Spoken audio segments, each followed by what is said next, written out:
성도 여러분 안녕하십니까? 오늘 우리가 함께 묵상할 말씀은 사도행전 5장입니다. 사도행전 5장은 급속히 성장하던 초대교회 안에 스며든 사단의 두 번째 공격에 대해 기록합니다. 그것은 외부의 박해가 아니라 교회 내부에서 일어나는 탐욕과 위선의 문제였습니다. 하루에 3,000명씩 회심하는 놀라운 부흥 속에서 교회는 여러 현실적 문제를 맞이했습니다. 참된 회심 없이 군중심리로 모여든 사람들도 있었고 갑자기 늘어난 성도들을 돌보는 물질적인 부담도 컸습니다. 오순절 이후 고향으로 돌아가지 못한 사람들, 그리스도인이 되었다는 이유로 가정에서 쫓겨난 사람들 등 도움이 필요한 이들이 많았습니다. 이런 상황 속에서 물질적 유혹과 탐심의 시험은 교회 내부의 치명적인 약점이 될 수밖에 없었습니다. 바로 그때 등장한 사건이 아나니아와 삽비라의 죄입니다. 사도행전 5장은 그러나라는 접속사로 시작됩니다. 앞선 4장의 아름다운 헌신과 사랑의 분위기 뒤에 이어지는 슬픈 반전입니다. 아나니아와 삽비라가 범한 죄는 전 재산을 드리지 않았기 때문이 아니라 일부만 드리고도 모두 드린 것처럼 속인 데에 있었습니다. 베드로는 분명히 그 죄의 본질을 밝힙니다. 땅이 그대로 있을 때에는 내 땅이 아니며 판 후에도 내 마음대로 할 수가 없더냐. 어찌하여 이 일을 내 마음에 두었느냐. 그들의 죄는 사기죄, 위선죄, 위증죄였습니다. 그 결과 두 사람은 즉각적인 하나님의 심판을 받았고 현세와 내세의 생명을 잃었습니다. 이 심판을 두고 지나치게 엄격하다고 느끼는 이들도 있습니다. 그러나 스펄전은 이렇게 말했습니다. 만일 하나님이 오늘 우리도 그처럼 즉각 심판하신다면 예배당에서 집으로 돌아가는 사람보다 의자 밑에 쓰러져 죽을 사람이 더 많을 것이다. 하나님께서 심판의 시간을 유예하실 뿐 하나님을 속이는 죄는 어떤 시대든 결코 가벼운 죄가 아님을 보여줍니다. 여리고성 전투에서 아간은 신할산 외투와 금덩이를 훔쳤습니다. 전쟁에서 약탈이 그리 이상한 일은 아니었지만 하나님께서 금하신 것에 손을 댄 그의 죄는 전 이스라엘의 진군을 가로막았습니다. 아간의 죄가 처리되기 전까지 이스라엘은 다시 승리할 수 없었습니다.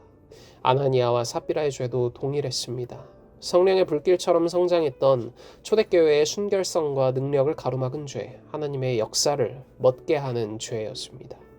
하나님은 그 죄를 덮어두고 사도행전의 역사를 계속하실 수 없었습니다.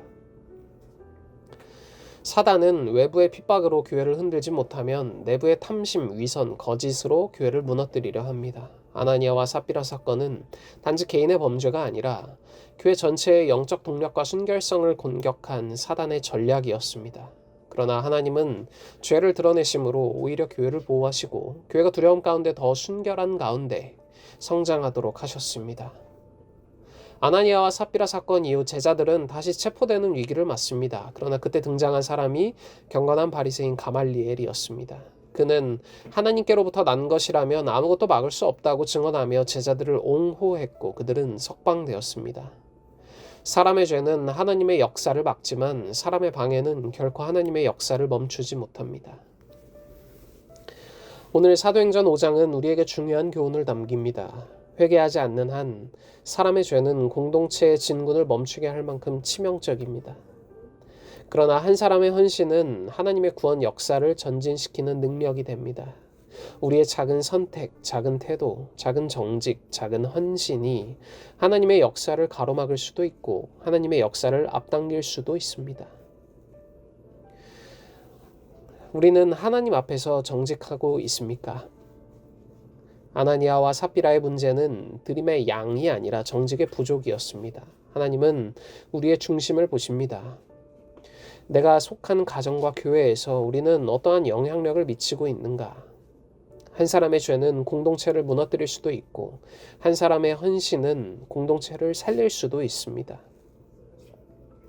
교회와 하나님의 사역을 막는 탐심의 시험 앞에 우리는 과연 깨어 있습니까?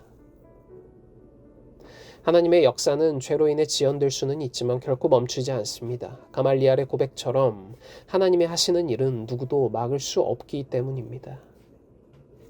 사도행전 5장은 우리에게 이렇게 묻습니다. 우리는 교회의 진군을 막는 사람이 될 것인가 아니면 하나님의 역사를 앞당기는 사람이 될 것인가?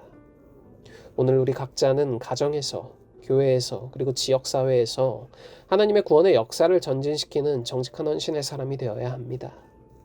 그러한 사람을 통해 성령의 역사는 오늘도 계속된다는 것을 기억하시며 오늘 묵상 마치겠습니다.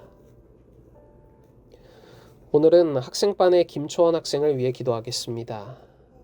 하늘에 계신 하나님 아버지, 오늘 우리에게 새로운 하루를 허락하시고 새로운 한 주를 허락하심에 감사드립니다. 오늘은 학생반의 김초원 학생을 위해 기도합니다. 주께서 사랑하사 생명을 허락하신 그 김초원 학생에게 함께하여 주시고 인도하여 주셔서 그녀의 삶을 통해 하나님이 역사하실 수 있도록 하여 주시고 이 삶을 통해 오직 하나님만 영광받는 그러한 삶이 될 수 있도록 하나님 축복하고 인도하여 주시옵소서.